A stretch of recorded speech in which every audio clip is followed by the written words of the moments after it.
अस्सलाम वालेकुम। आज हम देखेंगे कि हम एक्सेल में नंबर्स को सीक्वेंस में कैसे लिख लेते हैं।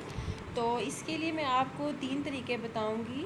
और सबसे पहला तरीका ये है कि जैसे हम यहाँ पे लिखेंगे 1 और इसी तरह हम अगले सेल में लिखते हैं 2।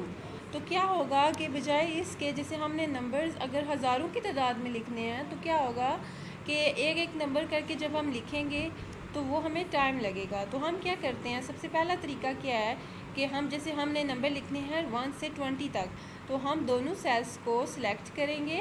देन आप यहाँ से इसके कॉर्नर से जब कॉर्नर पे लेके जाएंगे कर्सर को तो उस पर प्लस का साइन आएगा, तो इसको ड्रैग करते हुए आपने जिधर तक लेके जाना है आप वहाँ, जैसे हमने 20 नंबर्स लिखने हैं तो हमने 20 नंबर्स लिख देने हैं। ठीक है, इसी तरह हम अगले तरीके में ये देखेंगे, जैसे हमने यहाँ पे लिखा 1 में अब जाएंगे 1 पे दोबारा जाएंगे और हम जाएंगे फिल पे जाएंगे और यहाँ पे हम जाएंगे सीरीज़ में।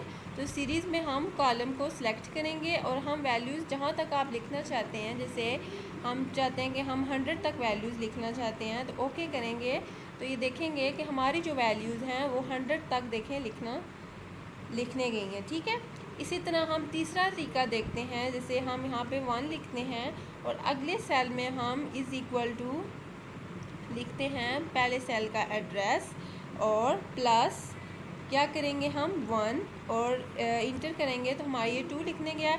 पहले तरीके में हमने क्या देखा था कि हमने दोनों सेल्स को सिलेक्ट करके उसको ड्रैग किया था, लेकिन इसमें क्या होगा कि हम एक ही सेल को सिलेक्ट करके उसको ड्रैग करेंगे तो जिधर तक आप वैल्यूज़ लेके जाना चाहते हैं तो हम लेके जा सकते हैं। जैसे हमें 30 तक वैल्यूज़ लेनी है तो हम 30 तक ले, ये बिल्कुल आसान तरीके हैं 3 जिसके ज़रिए हम नंबर्स को सीक्वेंस में लिख सकते हैं।